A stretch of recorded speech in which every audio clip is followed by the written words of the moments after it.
The day my mother tried to delete me from her life is the same day she unknowingly wrote the first line of my revenge story.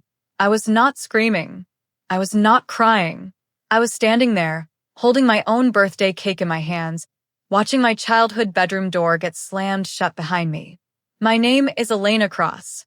I was 23 years old, working 2 jobs as a junior real estate assistant in Phoenix, Arizona, barely staying afloat, trying to prove I was worth something to people who had never once treated me like I was enough. That morning, I had woken up before sunrise, not because I had a party to attend, but because I had a 6 a.m. showing for a 1-bedroom condo that I would never afford. Still, I smiled, because it was my birthday, and birthdays mean hope, even when everything else is broken. I stopped at a grocery store on my way home from my second shift and bought myself a tiny vanilla cake with blue frosting. $8. The cashier didn't even look up when she said, "Happy birthday." But I held on to that moment like it was gold. When I turned into my parents' driveway, I knew something was wrong. My suitcase was already outside. Not packed. Dumped. My clothes were spilling onto the porch like I had been evicted by gravity itself. My laptop case was leaning against a box that said, "Elena, old stuff," in my mother's handwriting. I didn't even get to knock. The door opened and my mom didn't hug me. She didn't smile. She just said, "We're done carrying you." I laughed at first, a nervous, confused sound, because who does this? On their daughter's birthday? Then my father stepped beside her, arms folded, eyes already somewhere else. "You're an adult," he said. "Figure it out." I was holding my cake in one hand and my car keys in the other. And I remember thinking, so this is what abandonment sounds like. Quiet. Final. I asked where I was supposed to go. My mother shrugged. Actually shrugged. Not our problem anymore. I didn't scream. I didn't beg. I didn't even argue. Because something inside me cracked so deeply that it didn't even hurt. It went numb. I packed my entire life into my beat-up Honda Civic while my parents watched from behind the glass like I was a stranger clearing out after a bad breakup. No card. No candle. No goodbye. Just the sound of my trunk closing on my childhood. I slept in my car that night in a grocery store parking lot with my cake melting onto the seat beside me. And that was the night I promised myself something I would never say out loud. One day, they're going to regret this. But back then, revenge was not a plan. It was a whisper. The next 6 months were survival mode. I showered at a gym I couldn't afford and charged my phone at coffee shops until the baristas started recognizing me. I worked mornings at the real estate office, evenings as a hostess at a downtown steakhouse, and weekends cleaning Airbnb units for cash under the table. Every time my phone buzzed, I hoped it was my mom. It never was. No apology. No check-in. No, "Are you alive?" Just silence. Hold on, before we get into the real stuff, I want to know, what are you doing at this exact moment while hearing my voice? Are you in bed? In your car? On your break at work? Drop it in the comments. I read every single one. 3 months in, my car got towed. I stood on the sidewalk outside the impound lot, staring at a sign that said I needed $287 in cash to get my own home back. That was more money than I had ever seen in my wallet at once. I called my father, straight to voicemail. I called my mother, ringing, then nothing. I walked back to the gym, sat in the locker room, and cried into a towel until it was too wet to wipe my face anymore. That night, I slept on a park bench and stared at the stars like they were strangers who had also given up on me. And that was the moment everything shifted. Not because someone saved me, but because I realized nobody was coming. 2 weeks later, something strange happened. My manager at the real estate office, a woman named Marjorie, pulled me aside after closing. "You're always early," she said. "You stay late. You never complain. Why?" I told her the truth. Every ugly piece of it. She didn't pity me. She nodded. Then she said something that would quietly alter the entire direction of my life. "Do you want to learn how to stop surviving and start building leverage?" Leverage.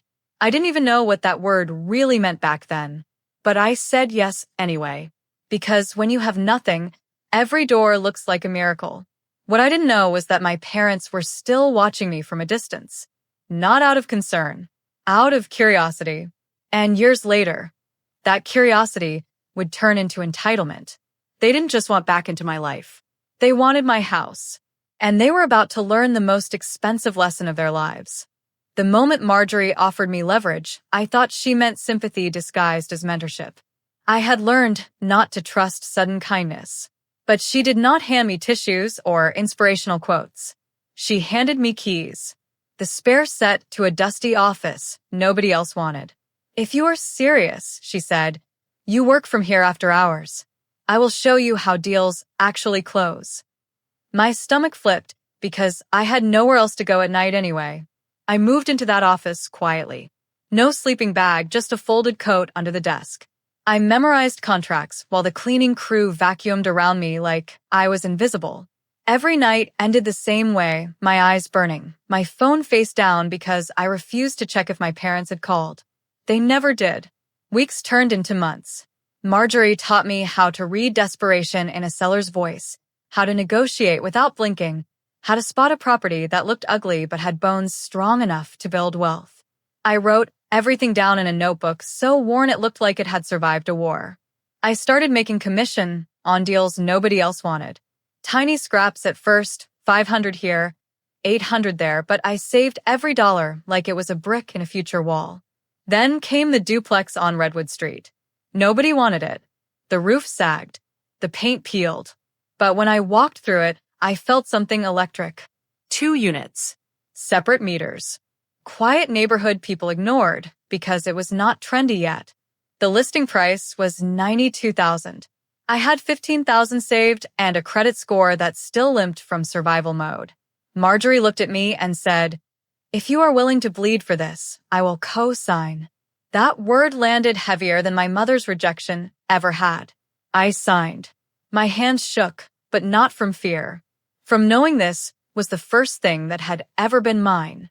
I renovated it myself at night, after work, after exhaustion. I scraped mold until my fingers blistered. I watched videos on wiring while sitting on the floor eating ramen. I rented the first unit to a single mom who paid on time and brought me muffins every Sunday. I lived in the other unit with a mattress on the floor and the sound of possibility in the walls.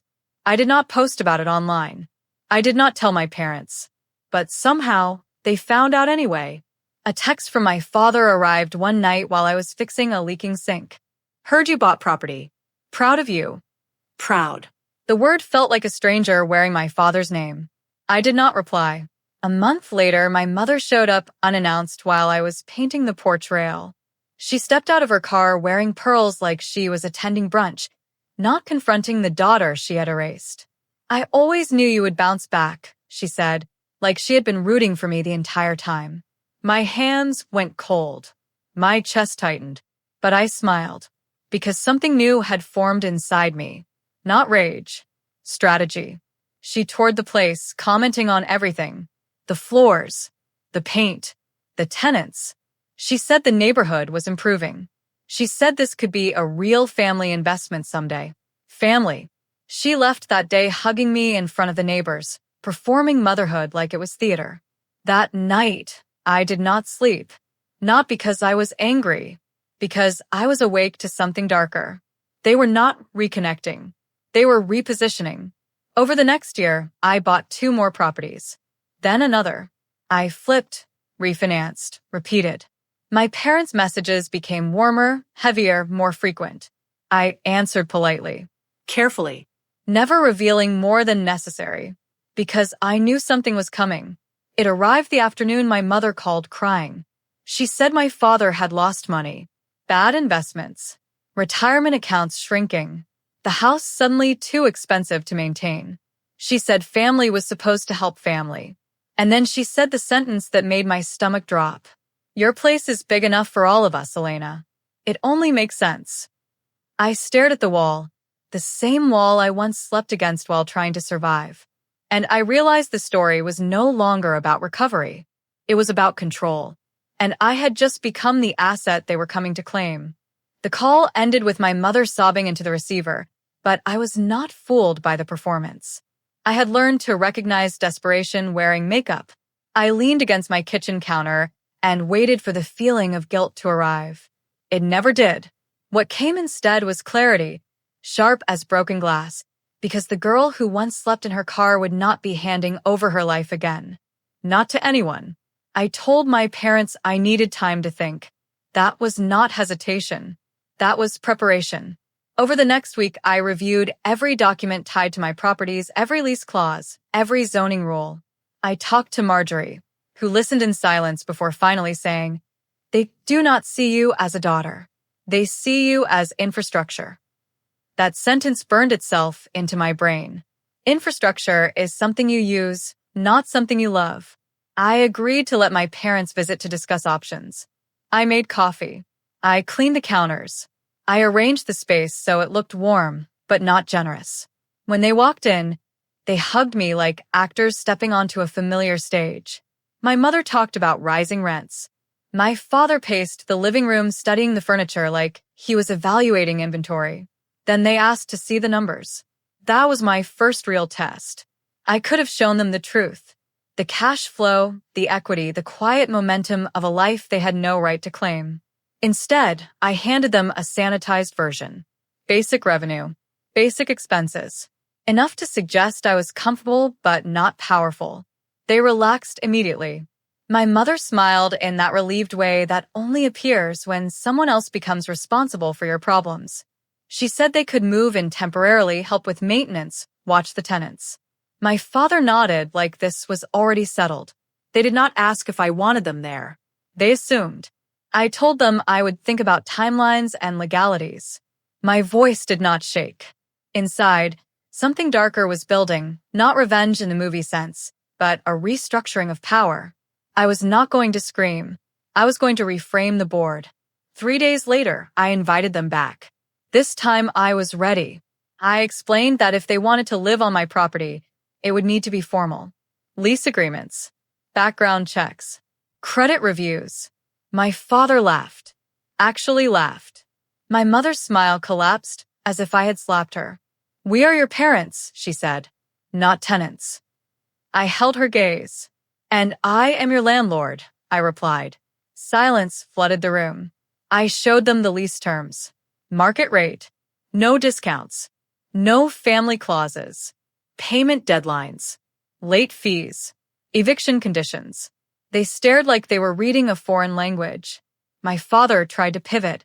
He said they did not need a contract, just trust. I told him trust is what people use when they have nothing enforceable. That was when the mask fell. My mother accused me of being cold. My father called me ungrateful. They listed everything they had ever done for me, every meal, every school supply, every ride to practice like it was an invoice I was overdue on. I listened without interruption. Then I said something I had rehearsed alone at 3 a.m. "You taught me independence by throwing me out. Now, I am simply applying your lesson consistently." My mother cried harder. My father turned red. They said I was punishing them, that I had changed, that money had poisoned me. But it was not money. It was memory. I ended the meeting by sliding the unsigned lease across the table and telling them to take it home and think. They left without hugging me. For 2 weeks, there was nothing. Then my aunt called. She said I was tearing the family apart, that my parents were humiliated, that everyone was talking about how I had turned into a stranger. I thanked her for the update and hung up, because humiliation is what happens when entitlement meets a locked door. I did not hear from my parents again until the day I saw their car parked outside one of my properties without permission. I arrived to find my mother arguing with a tenant, claiming she was the owner's mother and needed access to the unit. The tenant looked terrified. I stepped between them and introduced myself as the owner. My mother froze. In front of a stranger, I said the words that sealed the shift forever. "You are trespassing." Her mouth opened, closed. My father tried to speak, but I raised my hand. I told them to leave. Now, they did. But I knew the story was far from over because people who lose control rarely retreat. They escalate. Escalation does not arrive with fireworks. It comes disguised as concern, as paperwork, as whispers. The morning after I ordered my parents off the property, I woke to 14 missed calls from relatives I barely knew. Cousins telling me I was cruel. An uncle suggesting I had misunderstood everything. Even my grandmother left a voicemail saying families do not operate with contracts. The pressure felt coordinated, like a campaign built to wear me down. I did not argue. I documented. Every call went into a spreadsheet. Date, time, number, summary. I saved the voicemail files. I screenshotted messages. I had learned in real estate that leverage is not just money. It is evidence. 2 days later, my parents tried another tactic. They showed up at my office. Not my home, not a property. My place of work. My father waited in the lobby while my mother demanded to speak to my manager. I saw them through the glass walls, their reflections layered over the city skyline like ghosts from a past I had already outgrown. Marjorie intercepted them before they reached my desk. I could not hear the words, but I could read the body language. My mother gesturing wildly. My father stiff with wounded pride.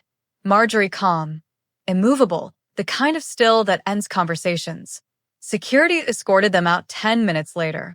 She came into my office afterward and closed the door. "This is no longer family drama," she said. "This is operational risk." She told me to consult an attorney immediately and draft formal cease and desist letters. I nodded, feeling something inside me harden into infrastructure of its own. The lawyer was expensive, $600 for the first hour, but he spoke my new language.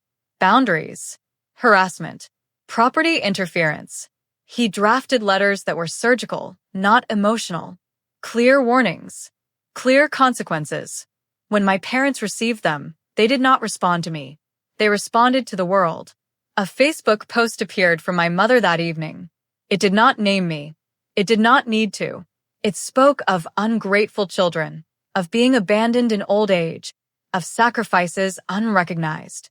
Comments flooded in from church friends and former neighbors, every one of them a tiny judgment aimed in my direction. I did not comment. Instead, I filed the letters. Then came the visit from city inspectors.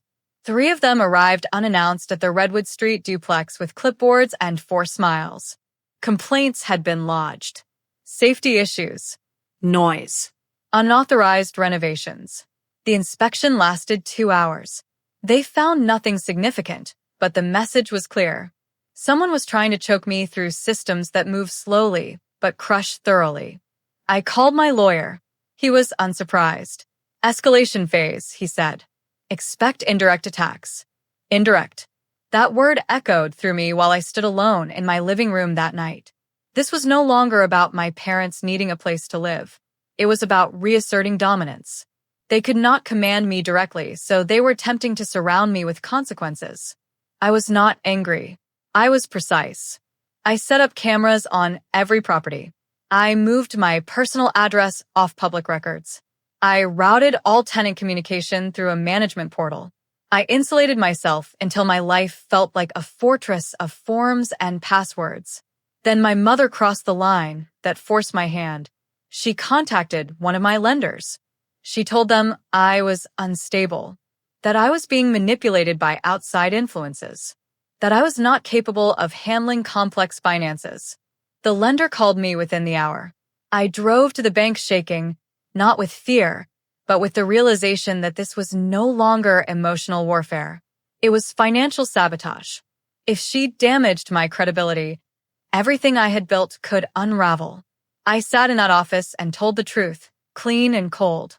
I showed them the letters, the logs, the inspection reports, the security footage of my parents being removed from the property. I did not defend myself. I demonstrated stability. By the time I left, my lender was apologizing. But I knew apologies would not stop what was coming next. People who believe they are entitled to your life do not accept no. They reinterpret it. They narrate themselves as victims until the story becomes justification. And my parents were running out of quiet ways to hurt me, which meant the next move would be loud. Very loud indeed. The loud move arrived disguised as reconciliation. My mother sent me a message at 6 in the morning saying she wanted to start over, that she had reflected, prayed, forgiven me. Forgiven. as if I had committed the original sin of being abandoned. She asked if we could meet somewhere neutral, just the two of us, no lawyers, no paperwork, only honesty. I should have ignored it. But revenge is not avoidance. It is exposure. So I agreed, choosing a quiet cafe near my office where I could leave quickly if necessary. She arrived wearing the same pearls she had worn when touring my duplex, symbols of a status she had not earned in years. She hugged me like we were being photographed.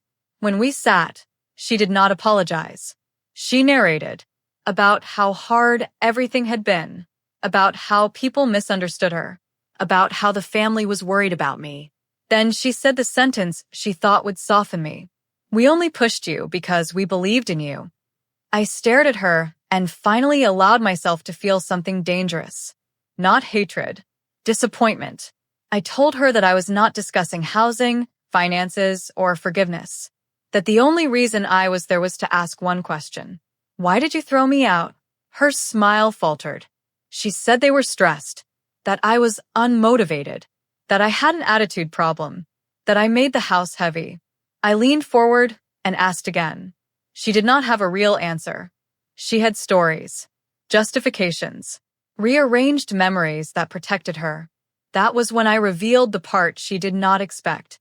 I told her I had recorded every interaction for the past year, that I had logs, footage, statements from tenants, that if she contacted any lender, tenant, or inspector again, I would file harassment charges without warning. Her pearls clicked softly as her hands tightened around the cup. "You would do that to your own mother?" she asked.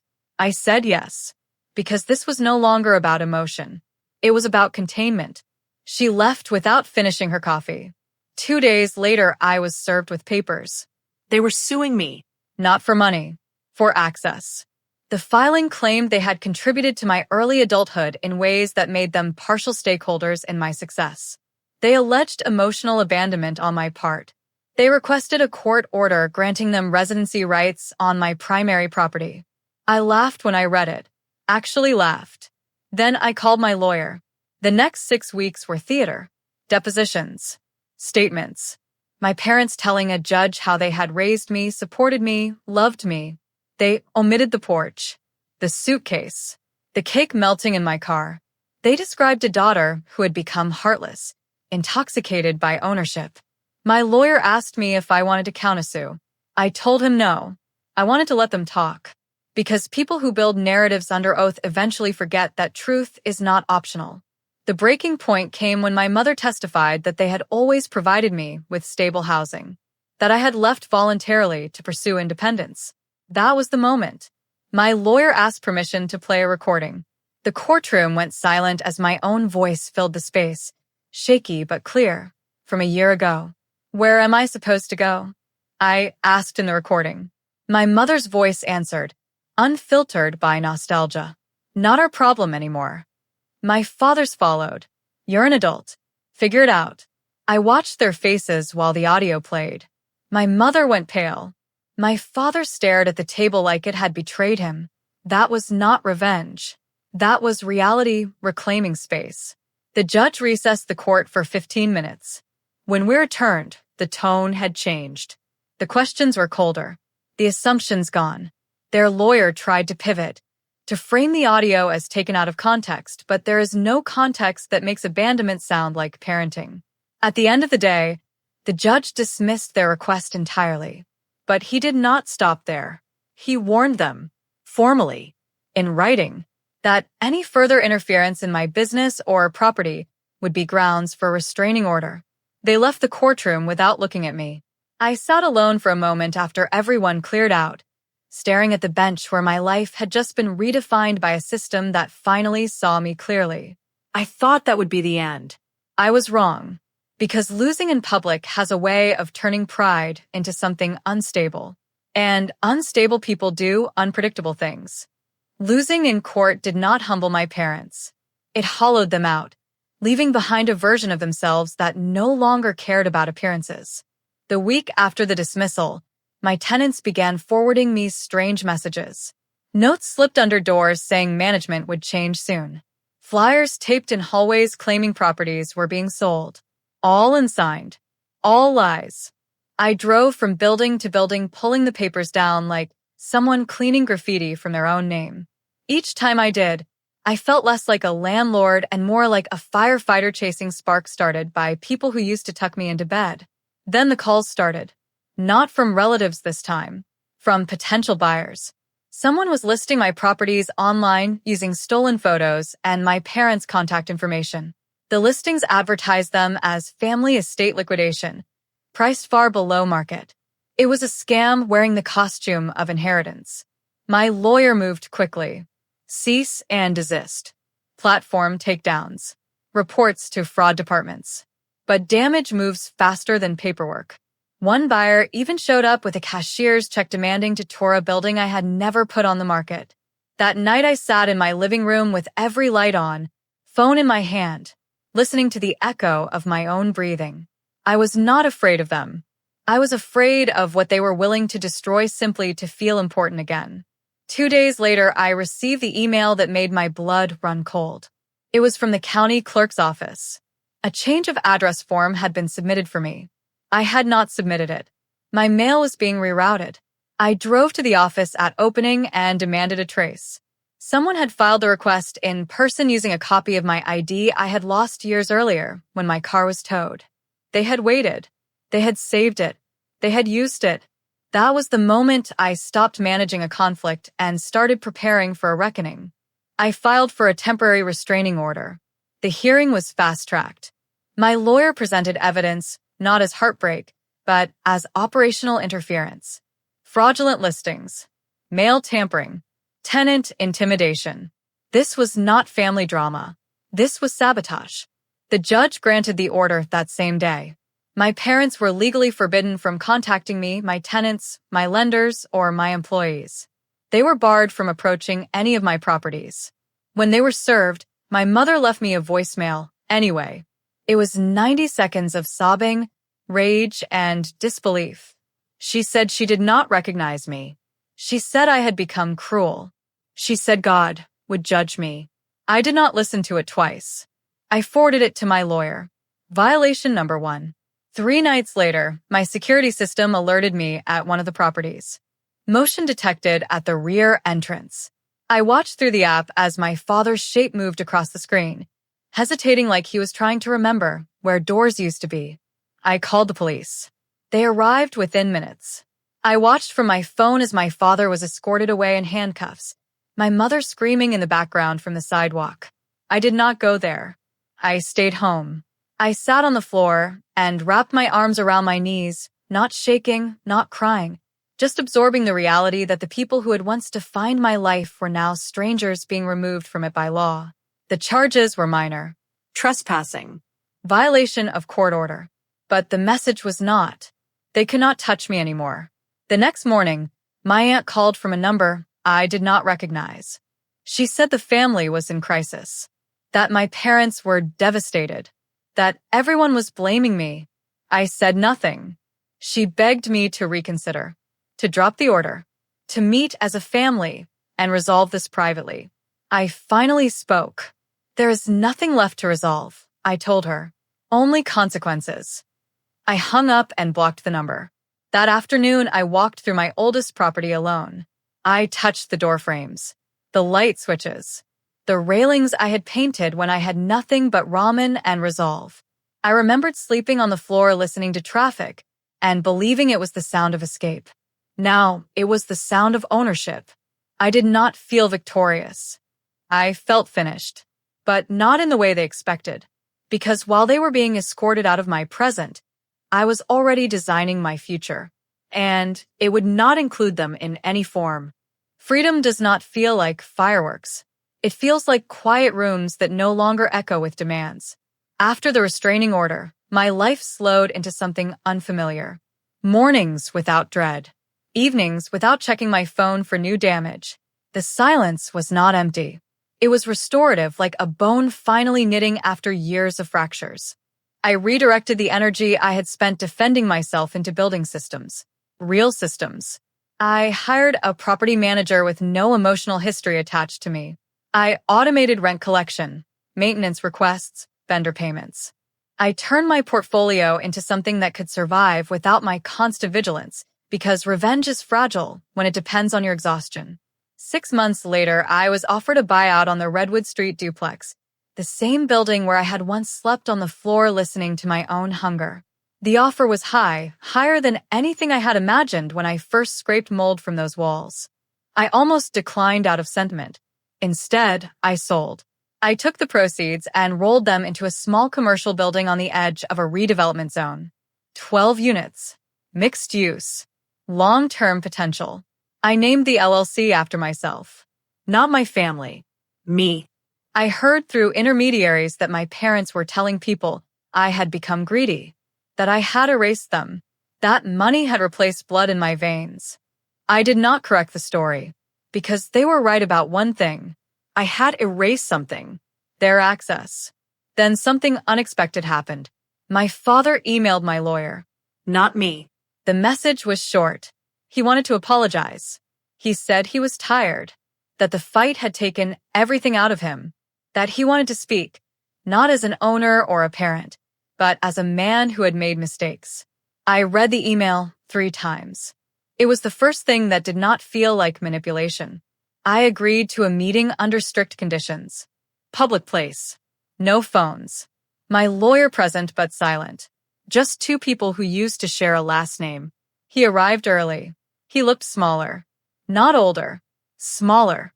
Like something had been extracted from him during the war he had chosen. He did not defend himself. He said he had been afraid of my independence.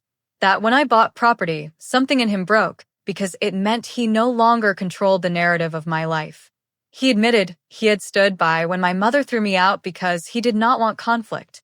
I taught you how to disappear, he said quietly, and you taught me how it feels. We did not hug. We did not forgive. But we ended the meeting without weapons. I never met with my mother again. 2 months later, I received notice that my parents were selling their house. Not downsizing. Liquidating. They were moving into a retirement apartment across town. I did not attend the open house. On the day they moved out, I stood in my own office overlooking the city, watching construction crews break ground on the lot beside my new building. The noise was steady, productive. Forward-moving. I thought about the girl who had once held a melting cake in a parking lot, believing that abandonment was the end of her story. It was not the end. It was a restructuring. That night I wrote something in my journal I had not dared to write before. I am not defined by where I was rejected. I am defined by what I built when nobody was watching. I did not post it online. I did not share it with family. It was not a performance. It was a closure ritual only I needed to witness. Because the revenge was never about watching them fall. It was about watching myself rise without carrying them on my back. And there was still one final piece to put into place, one final decision that would transform everything that came after. Not confrontation. Not forgiveness. Detachment. The next morning, I instructed my lawyer to convert the temporary restraining order into a permanent one. I did not feel cruel. I felt complete. The permanent order was signed on a Tuesday afternoon so ordinary it felt insulting to the magnitude of what it represented. No gavel slam. No speech. Just ink drying on paper that formally removed my parents from the architecture of my life. I walked out of the courthouse and noticed how light my bag felt, like I had finally stopped carrying something invisible but impossibly heavy. I did not celebrate. I went back to work. Because closure is not a moment. It is maintenance. Over the next year, my commercial building stabilized, tenants renewed, and the redevelopment zone around it ignited exactly the way my projections had promised. A coffee shop opened on the corner, then a gym, then a co-working space that catered to freelancers who looked a lot like I used to look, hungry for leverage and allergic to pity. I began mentoring 2 junior assistants at my old firm, women who reminded me of myself before I understood the mechanics of power. I did not tell them my story. I taught them how to read contracts, how to negotiate repair credits, how to recognize the difference between generosity and control. I watched their confidence grow and realized that revenge had evolved into something quieter. Replication. One afternoon, while reviewing quarterly numbers, I received a forwarded email from my lawyer. My mother had attempted to contest the permanent order, citing loneliness and health concerns. The filing was brief and legally thin. It was dismissed within hours. I felt nothing. That scared me more than anger ever had. So I left my office early and drove to the grocery store where I had once bought that $8 birthday cake. The place had been renovated. New lighting, new signage. But the bakery counter was still in the same corner. I stood there for a long time looking at the small cakes behind the glass. I bought one. This time I did not eat it in my car. I took it home, lit a single candle, and watched the flame steady itself in the still air of my own living room. I did not make a wish. I did not need to. The life I had built was already standing in front of me. Undeniable. My phone buzzed while the candle burned. It was a text from Marjorie. Just closed the Franklin deal. Thought of you. You would have killed it. I smiled in a way that felt like muscle memory from a better future. Later that evening, I walked through my building, not as a manager or an owner, but as someone paying attention to details without fear. A tenant waved from the hallway. Someone laughed behind a door. The place sounded alive in a way my childhood home never had. And I finally understood the last piece of the puzzle. My parents had not tried to reclaim me because they loved me. They tried because I had become proof that their version of reality was no longer the only one. By throwing me out, they had created something they could not control. And when they came back calling my home family, it was not about belonging. It was about access. They did not want me. They wanted what I had built in the absence of them. I unlocked my apartment and stepped inside, the same way I had done thousands of times now, but this time I paused in the doorway. I let the silence greet me. I let the ownership settle into my bones. This was not a revenge story in the traditional sense. Nobody ended in ruins. Nobody begged. The most powerful outcome is not destruction. It is independence so complete that your absence becomes the boundary. Somewhere across town, my parents were living in a building with beige walls and regulated visiting hours. I did not imagine them there. I did not picture their rooms. I did not wonder what they were saying about me. They were no longer characters in my narrative. They were footnotes. I closed the door behind me and finally, fully, went home. If this story meant something to you, if you saw yourself in any part of it, do not keep it to yourself. Like this video, share it with someone who needs to hear that being abandoned is not a verdict, it is a starting line. And subscribe to the channel Silent Revenge Lab for more stories where power is not taken back loudly, but built quietly. Because sometimes the greatest revenge is not being seen. It is being unstoppable.